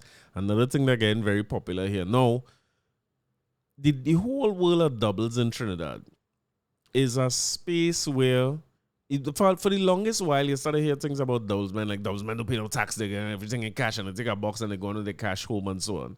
And it seemed to be that the assumption is that a doubles man is a man who, you know what I mean, a poor man struggles, micro business, small enterprise. But somewhere along the line, people start to realize that doubles men making plenty money, I guess, especially the ones who have several branches like Source. And they're starting to become the target of extortion. And I myself was asking myself, well, what is doubles men involved in so that they being targeted all of a sudden? And it's the wrong question to ask, really. Because the truth is, if doubles men, if anybody involved in anything nefarious, the police should deal with that. And they should be reported and addressed and face the court like everybody else.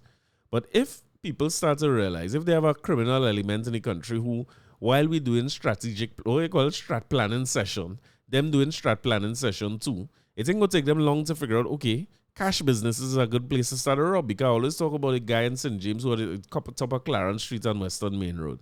A burger man, they're glad for the little burger man when you come back from party long time. You shoot a little pool in Ascot, you're going outside. The burger man, you know what I mean? You're going by Boboy and play a little thing. You're going to the racing pool. The burger man, any hour of the night you come out either. And the amount of different times he get robbed till he eventually stops selling, you know what I mean? How we go progress as a society if a man can make a business and lock up his place and go home when he had to be studying to get extorted? Or what kind of society we want to live in if doubles men can sell doubles without having to worry about people attacking them? And there were a few instances where I saw doubles men getting shot and it's not a robbery. Because they didn't come and take what was in the box. You know what I mean? Just leave that and they shoot up the place. And imagine you going to buy your doubles and eat, sayina and things, but you say a shot fire. And then what turn that come to? But this kind of clearing up some of that for me. Not saying that I don't know what people involved in behind the scenes, but this kind of makes sense. Because if the business is extortion, which we know to be a thing in Trinidad for a long time, several people who deal with businesses, especially those that collect cash, have stories about people coming to tell you, them go protect you and they go send protection. And the truth is, if you don't pay the protection, it's them you really need the protection from. So what you're paying is an extortion fee. So they say extortion threat by criminals have forced a business to flee the country. A business family, sorry. One of the owners of Pablo's Double said after the family was asked to pay $75,000 and their home at Stratham Lodge Extension in Augustine was shot at on the August 4th, the family fled. Pablo's Doubles has 3 locations between Tunapuna and St. Augustine. The owner of one outlet, who asked not to be identified, said other businesses were also shot at and demands for payment made. He said those businesses paid the demands because they could not afford to leave Trinidad. He said, we just put our whole lives in a suitcase and left. I'm never coming back, maybe for a vacation. He said the family has no idea what the next move will be as they settle in North America. Asked what the authorities can do to encourage them to return home. He said, what can the authorities do? These guys are going to do what? Go in front of the judge and get bail and eventually this will continue to go on? He says not stopping. There are reports of increased extortion of businesses in St. Augustine. MP Khadija Amin yesterday appealed for the intervention of the government and the police. She said small businesses were being targeted. And while the owners could flee, the employees were being left behind jobless. This is an important statement to remember, If Pablo's Doubles was making good money where somebody could identify them and watch them and say they could pay $75,000 in cash for them to be left alone or to be quote-unquote protected. These might be people who might be do well enough and they say, listen, let me go, I will go over there. And if they have entrepreneurial spirit, it's very likely that the very doubles they're selling here for 5 and 6 TT, they will go over there and sell for 5 and 6 US and they will do fine. What tends to suffer is the whole system, the employees, their suppliers, their customers. I'm not sure if we look at these things as systemic issues or if we still look at it as there's a doublesman problem. You know, doublesman is such an important part of the fabric of the society. As a matter of fact, if they remove the plumes and they put 2 bar and they put some channel where the helmet is, that might make for a bad coat arm. Some, you know, I prefer that.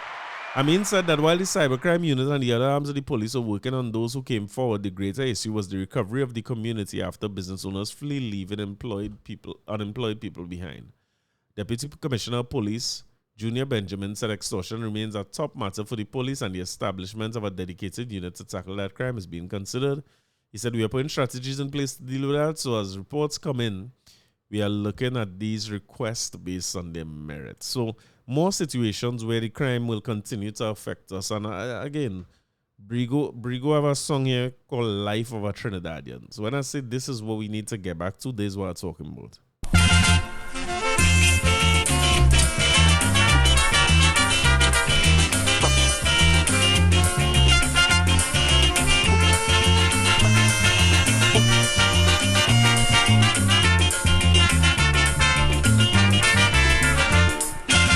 A foreign woman begged me every night.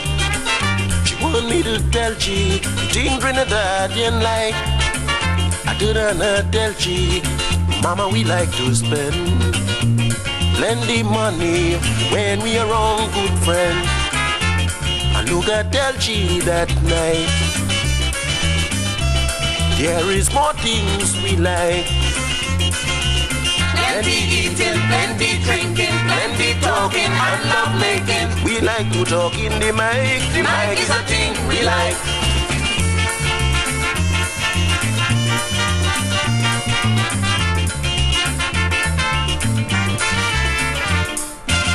We like the way we living, like the things we do.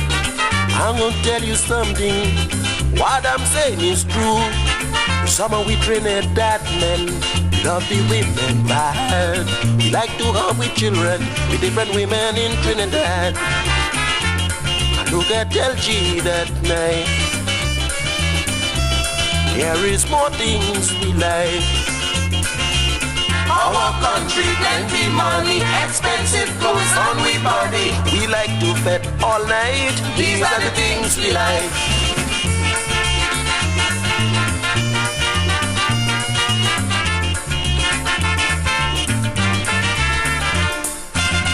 Mama, when we betting here in this country, Negroes, Indian, Syrian, Chinese, fat like one family.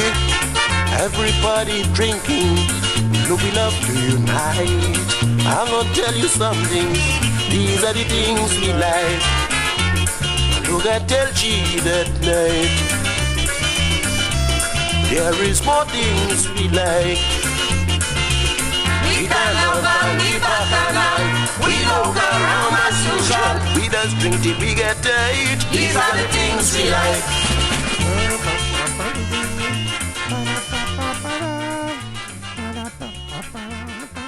These are the things we like. It'll go back to a simpler Trinidad. No, quick. But once you see it had thing to do with problem, the more advanced and the more entrepreneurial minds and the more solution-oriented people just come up with solution. And gratefully, we have a solution-oriented guy here who, I don't know how much longer he will be here for, figuratively and otherwise. But he here, this is great Austin Jack Warner. You know what I mean? I ain't so sure what is happening with him. It's looking like if at some point in time he could be extradited. But I mean, the way things go here, I doubt he have any chance of getting extradited. At this point, they're talking more about the case getting thrown out than him being affected in any way with any extradition and all them kind of thing. But in an exclusive interview with Andre Errol Batiste, one of the sports kings in Trinidad and Tobago, it starts off about sports, but it quickly went into. I wasn't ready. Let me put it that way. I wasn't ready. it quickly went into some solutions for just the very things we're talking about here, where the society seems to have slipped away from us, the lawlessness going clear, and we don't seem to have a handle outside of what's my coal pot partner name again? Outside of coal pot, we don't seem to have a handle on the crime situation in the country at all. But again, just wait on the great Austin Jack Warner to provide us with solutions. So he was I guess it's a call to I-95.5 and Andre Erlbati's show, where he was able to express himself a little bit about our chances of getting in the World Cup, as well as the crime situation in Trinidad. I could play a little bit for you before I get into this, right? Before I get into this, I also want to salute Trinidad and Tobago's under 15 team. And a little fella I know from small. I teach him everything he know. When it comes to playing football, I teach him everything. A little fella by the name of Reagan Rowe, and his team and everybody who representing the team led by Denzel Theobald. And I think it's a CFU championship that they playing now. They win their first game. I think it's 3-1. And then they just beat somebody else. I think it's St. Kitts, they beat 5-0. So them fellas and them doing good. But according to the great Austin Jack Warner, we might have to wait until we see Reagan and them come up before we could see a World Cup. Or according to him, he might never see a World Cup again. But let me tell you for yourself. Here, I just playing a whole clip from Andre Erlbatis and Jack Warner. Of medals at an Olympics, this is unheard of. And then we ask for ourselves why. It is easy to know why. And therefore, I'm saying to you once again, I'm not surprised at the development of sport, of our sport in the Olympics. Is that, and let's switching a little bit here, is it only track and field and cycling and swimming, Mr. Warner, or are you seeing it in other sports? Football, I know you I'm seeing it in every sport. Yeah. Let me answer you. I'm seeing it in every sport. Okay. Football, cricket, track and field, you name it. We have regressed. And let me tell you this, and who vex. We will not see a World Cup final in football in our collective lifetime. Come on, Jack. We won't. You mean hold on? You mean Trinidad and Tobago will not reach the World Cup? That what you mean? Final. No. We won't qualify. We won't qualify. I mean. We won't qualify. I'm saying we won't qualify. Even for the one coming up. Even for the one coming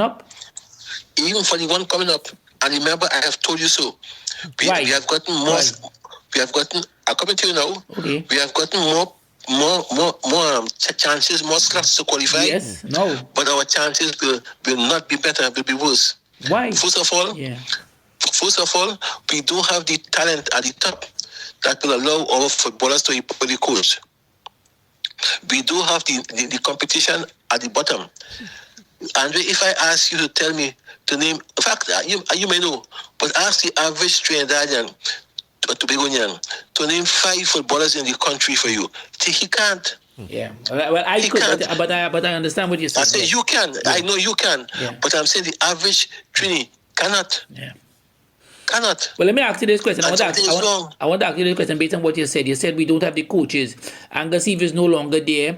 And they're using Derek King, who you will know. Derek King was involved with Joe Probrick. They're using Derek King right now. What are your thoughts? I know Derek King very well. He used to coach Pet Club Joe Probrick and so on. I know him very well, but Derek King is out of his league.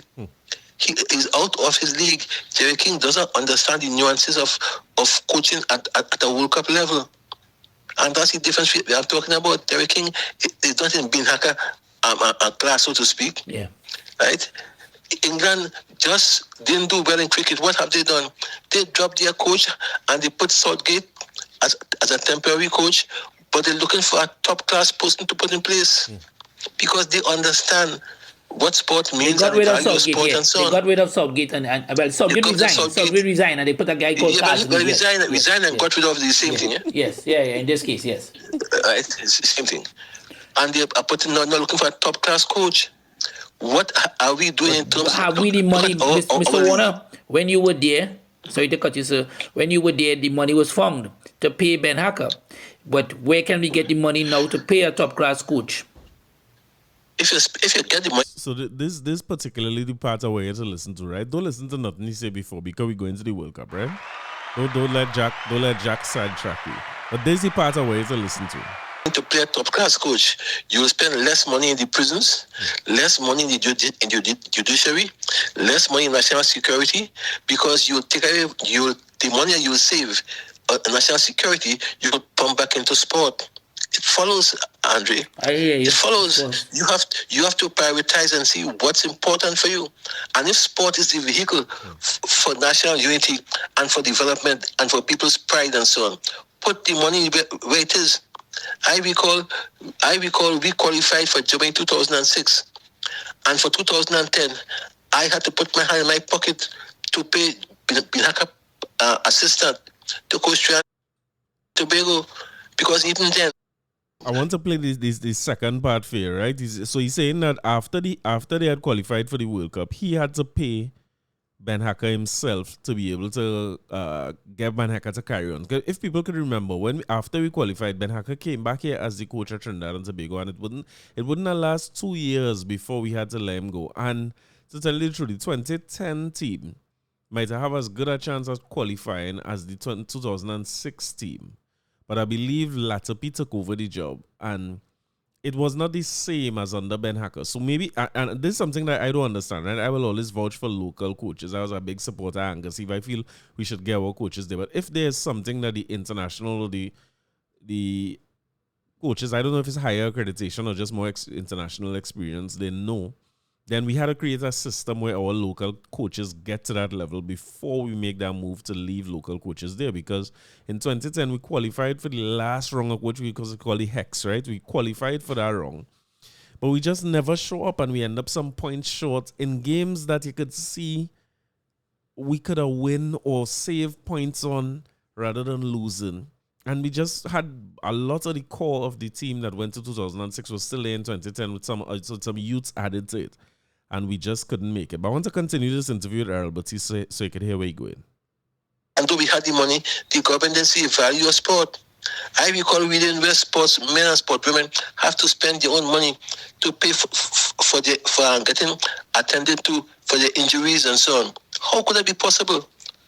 And I'm sure you are aware of other stories as well. Yes, I know. It does not help. It just does not help. And I'm saying that until we get serious about sport, nothing from nothing will leave nothing. Let me ask you this question because you bring it up, right? In terms of football, what about the current football administration? Have you hope that they can turn things around at all or not? Well, they're still green, and it's too early for me to judge. Okay. Though at the top they have some geriatrics, I think that, of course, who should have left football a long ago. I won't call names and so on, but I think that it is a bit too early for me to make a comment on them. All I could say is I wish them well. Do you think they will get corporate support from Trinidad and Tobago? They will not, based on the mood and the way people here operate. People here, corporate people here operate only at the end when they see you successful, not at the beginning when you need the funds to help you develop and to succeed and so on. So they do not come in at the beginning where they are needed badly, but they come in at the end, and you see them with full page ad. You see them, of course, meeting people at the airport. You see them with their products being sponsored and so on. Yes, that is good, but must come in at the beginning, not at the end. Do you see any coach? You mentioned Derek King not at this time, but do you see any local coach being able to do this job, or we must get an overseas coach? There is no local coach that can try to be able to World Cup at this point in time. None. I mean that sincerely. And that's not a criticism. That is a pragmatic, that's a realistic statement. We don't have it. We just don't have it. Jamaica coach has qualified. And what are they doing? They are looking for a top-class coach. They have not even considered right job. They're going for Steve. That is correct. Look where they have gone. Yeah. Look where Jamaica has gone. They don't have the energy and the oil that we have. But you know something? What they have? They have the pride that we don't have. And that's the difference. What's the latest, Mr. Warner, in terms of the matter involving yourself? I remember... Well, you lock up. That's the latest, right? You lock up at some point in time, you lock up. But yeah, two things coming out of that, right? I will talk about the football a little bit. But again, salute to the under-15 team who doing great now. And the amount of promise that they're showing is... a kind of dreadful statement by Jack Warner, who, as Andre Albert's sake, sort of credited with helping Trinidad get to the highest level, which I don't know if he I don't know if he helped us as much as he helped himself. Somebody help, we get is a byproduct of helping yourself, right? Which is a normal thing in this country. But when we have a team now who have the best chance of any team in history qualifying because of the circumstances, you have the top 3 teams in CONCACAF hosting the tournament, so Canada, Mexico, and USA out of qualifying. You have more spaces for us to get into the World Cup. So the real teams who we have to compete with are Costa Rica and Jamaica mostly. Panama seem to be up there with us, and we can't beat them these days. Guatemala up there and them things. Keep in mind that the Angus Eve was fired after 2 matches against Grenada and whoever we beat 5. We beat somebody by plenty and we draw with Grenada, right? But Costa Rica in this group, so we will soon be playing against the Costa Rica team who could stand in our way of qualifying. And we have a caretaker coach in Derek King, who was the assistant coach at the time. I like the point that Jack Warner is making, right? Because the interview seemed to be more around the Olympics and the underperforming of our team at the Olympics, on the Olympic stage, and a broader issue about sports in Trinidad and Tobago. And when he said, listen, if you spend the money on sports, you will save the money in the judiciary and in the penal system and all them types of things. That's something that I believe. I believe in giving youth opportunities. And sports is one of the opportunities that we could continue to give youths, right? So when I look at my time going to Fatima, right? I remember going under 14 training, and the men who... So before you start Form 1, you go to under 14 practice and try to make the team, right? The men who make the under 14 cricket team and the under 14 football team, what they used to call giants back in the day, was the same men who I went Newtown Boys with and play football. It was us who make the under 14 team when we went Fatima.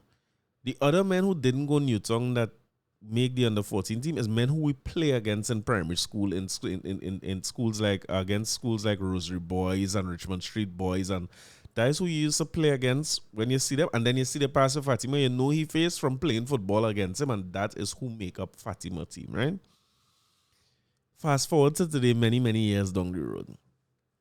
And the youths who making up Fatima team is a whole bunch of youths who went private school, right? When I watch the hue, you know what I mean, of the youths who in the school and playing good football, no knock on them at all. The men putting their time and they're in clubs and so on. But the investment that these youths' parents making in them, they are plenty better footballers than I was when I went Fatima at the time. These are polished footballers going into Fatima to play under 13 tournament. They go beat people, right? And they're real good. But when you hear where they're from, it's Holy Name Prep and Donruss and all these schools that are private schools, and you know who their parents may be, right? It's something that I like in terms of I don't know that when I was in school there were lots of children from Donruss, and then we used to beat them fellas coming and going. You know, Newtown Boys, when you catch Donruss, it's 11 gains. Normal is about 25 weights in them. Holy Name Prep is goal like dirt. Them side who you used to play to up your little confidence as a player back in the day. No, Donruss primary school side beating Fatima in practice matches is good footballers. Point I'm making is this. In my time, it was youths in the area and communities like I was in St. James, men from Mova, men from Digo, men, you know, who come together and play football, just learning from small. I was lucky enough, my mother sent me Harvard and them thing to learn the game. All of us in St. James either went to Harvard or went by Kujufi and learned to play football right in St. James Park. And it was a stopping just short of saying it's a ghetto thing, you know what I mean? It's communities and villages and things come together, and we identify the best boys in the village, and everybody get behind them boys in the village who could play. And we play for our schools, and like when Compre and Fatima and thing playing football, the whole of St. James used to walk to Fatima grounds, to Compre, to St. Mary's grounds. We travel and go St. Anthony's. The whole community used to be behind the sports team, because when you look at football and Fatima playing thing is Sheppy and Ramdu and all of them is from the community. And I see now where football was known as the poor man's sport, because with one ball all we could play, right? Whereas we couldn't, the poor man couldn't play tennis and golf because all the equipment you need and things, you couldn't invest in that. Even if you're good at it, it might not be the easiest thing for the average person to invest in. And I'm seeing a future in Trinidad and Tobago where the days of it being the poor man's sport, it is going to come to an end. Because the not poor man is invested in his child, right? And here are the not poor man investing in the child. Not sending them no Harvards with 100 boys to play nothing. They're getting a coach to come home by them, and they are yard big like football field. And that coach come in and work with them child, or them and the little cousin, or them and the little friend, 3 at a time, and 4 at a time, and 5 at a time, or 1-on-1 according to the level of the child. This is the investment they making that they could afford to make that I mightn't be able to afford to make for my child. Or the poor man might be able to make for his child. And they're taking that investment and then they're doubling that investment up by sending them to the clubs like Terry Fenwick, Cuff Down King, and Project Pro, and I forget the name of some of the clubs. They're sending them to these clubs, City and Queen's Park Youths or whatever the name of the clubs are. You're sending them to these clubs where they're doing home development, they're going to the clubs for the investment, and then you send them Miami now and they go and play in Barcelona, camp, whatever it is. And so the exposure that they have to the game, by the time they reach 11, 12, 13 years old, they're just making a bigger separation between them and the just genuinely talented, naturally gifted little youth man who parents don't have the time, the money, or the energy to spend on them in the sport. So when Jack wanted to talk about us not making a World Cup ever again and them kind of things, because you tend to find that those who invest in the children at that level, when they get to be the best footballers it have, they may not have the same interest in coming back to play for Trinidad and Tobago and this kind of thing. They looking to advance their international career, whether it's in football, as a player, as a journalist, as a what do you call this thing now, announcer, whatsoever it is, or a coach, with all the knowledge they have and the exposure they have and the travel that they have, because they're not going to have the same hunger for the game that somebody who using it to escape poverty or hardship going to have. So it's an interesting discussion Mr. Warner having, and I echo the sentiment. It's something that I believe. Which comes first at this point, right? Because he's trying to say the money that you're spending in the judiciary and in the penal system, put that in the sports and let the youths, in other words, level the playing field, which is what I always talk about with subsidization and these types of things. You have to, I should not have to, but you ought to help the people who may not have the wherewithal to help themselves. That's what mixed economy is about, right? Mixed economy is a Robin Hood kind of economy where you take from the rich and you give to the poor so that you help level the playing field. The rich and their children will be fine. You understand? So it's something that we should take on board. We should take on board in terms of supporting the youths. In the States, they say the youths from the inner cities, you have to support them more. And if you see more of that support and that youth sees himself as being able to kick a ball or bounce a ball or hit a ball, and that could take him and his family out of poverty or show betterment or allow them to see the world, you're going to see a difference in the choice to go and kick in somebody's door when we lineman on the block versus to go and train. But if we allow it to be a case where even in sport and the arts and culture, the average youth in the hood can't see a way out from them things, because when they compare themselves to the level of development of somebody who could spend the money on teaching the child the football one-on-one or the dance one-on-one or the pan one-on-one or whatever it is, when they see that gap, the gap starts to look impossible from childhood. I just want you to envision the type of society we could be living in if we just sit by and allow them gaps to get wider and wider. Because while you might see yourself getting through in football, you had some skill, and that allow you to do something in life, like Denzel Theobald, allow him to go on to be a coach of this youth side who doing so well. I see a little bit of, and my parents beat it in my head too, but I see a little bit of hope in education that I could learn some things, and if I learn these things, I could apply these things, and that will help me to make some money, and that will help me see the world and buy nice things and give my child a better chance at life, right? I want you to imagine a Trinidad and Tobago where the average little youth who coming out with he ain't born on socks and grew up on carpet and them thing can't even see education as a way out, because the gap between those who can access and afford education is so big for those who can't afford. But I mean, we ain't come to talk about that, I really come to talk about Brigo. Sometimes you think this get a little serious, when it's really Kaiso we want to talk about. But I have a few Brigo lineup for you here to close off the episode. Some of my favorites, but again, purpose, right? They say the idea is if I in a space where I say in Brigo and nobody I ain't open, we have to come and play some tune like this, right?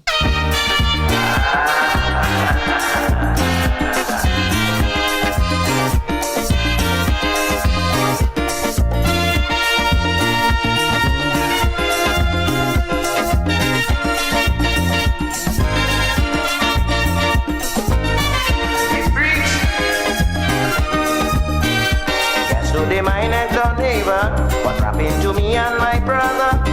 She said she man, rockin' no man like crazy. She says then they both get married, stop making she feel wanted. She said to me, she ain't going to that for 1980. Yesterday my neighbor tell me she man no show no love to. She never said, never say, she say. Sometimes when I dig right in, she mad. The man lie down playing, he's snowing and hard. His treatment like that, what does make good a man and bad?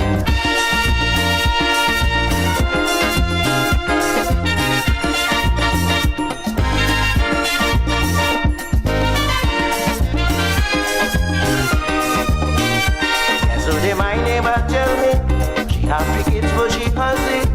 Another day the kids could say they see their daddy making in love with their mommy, taking she out to a party. It's now I see what has really mash up a family. Yesterday my neighbor tell me she man no show no love to. She never say, they never say, she say.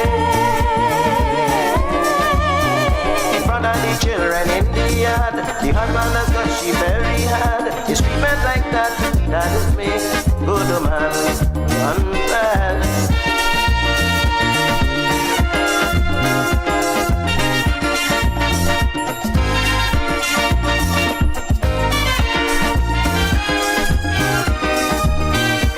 Yesterday my neighbor tell me, before she and she man get married, on her birthday, he used to sing her a love song. He used to take she to party and for a drive in the country. But since he put her in-house, all of that done. Yesterday my neighbor tell me she man no show no love to. She never say, never say, she say. When she husband women make him feel sad, he does come home and try to set she mad. His treatment like that, that has made good a man and bad.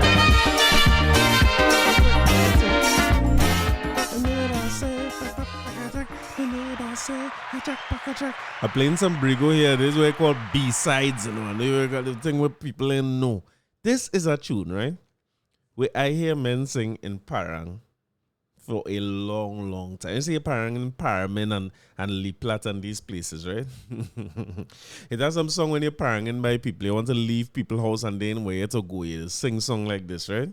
So this is a song I hear Parandero singing when you see it's Friday morning and it's time for Parang to disband.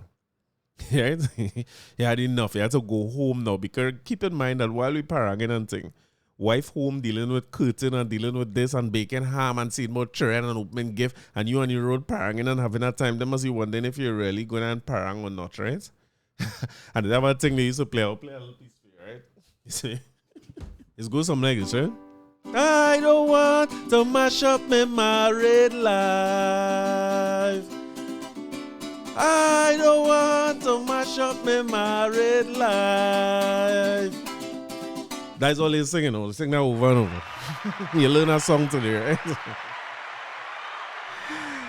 And I think there are many people who might have never heard the original of that song. So I want to play it here for you.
It's time to come out of people's house and go in your own, you know what I mean? You have to let it be known. Couldn't play a Brigo episode without playing a song like this, right?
forces they brought to compete against me had to watch we and admire we.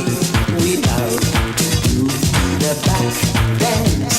We love to do the shoulder dance. We love to do the hand dance. We come to show the world how to break to the beat that I song. Join and let us do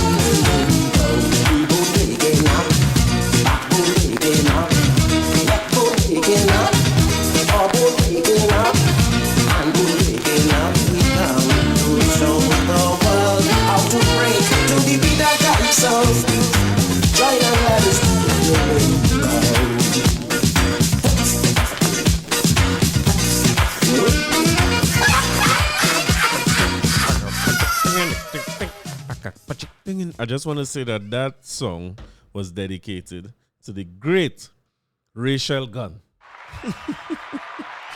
The greatest breakdancer I've ever seen from Australia, right? I'll even only with this one. Only supposed to, if you know Brigo, I wonder if this Brigo biggest tune. I'm not sure what Brigo biggest tune would be. But if they had to choose a biggest, this had to be one of the biggest, and this had to be one of my favorite.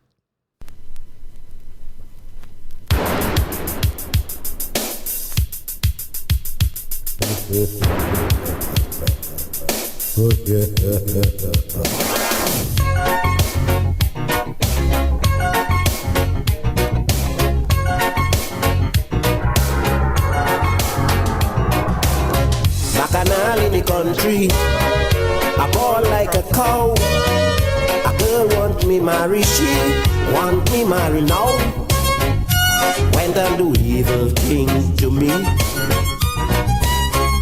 in order that I should marry she.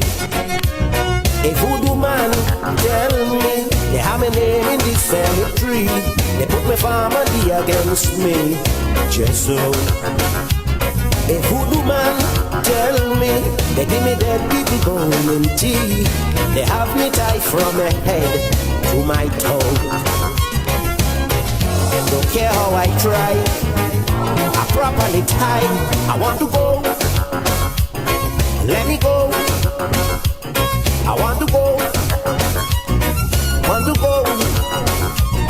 let me go. Yeah, I want to go, let me go.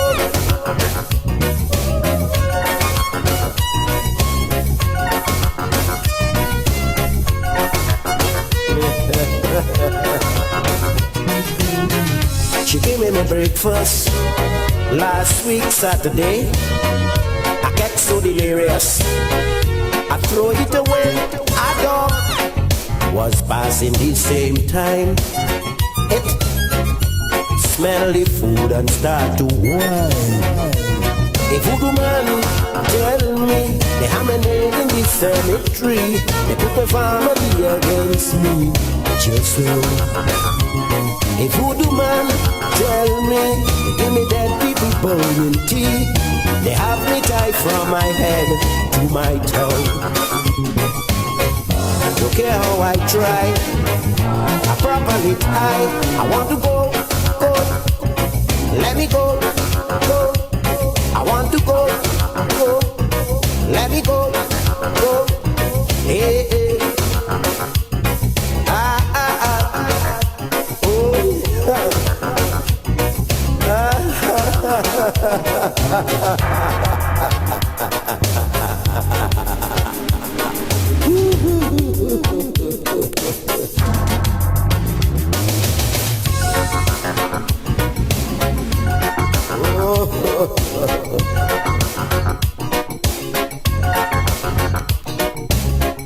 She believe in witchcraft, trap me with the bread, the food that she give me. Drop the hair from my head, a bad thing when a man want more than one wife. This devil woman here take my life. Voodoo man tell me they have my name in the cemetery. They put my family are gone free. Just know the voodoo man tell me, they give me dead people bound in tea.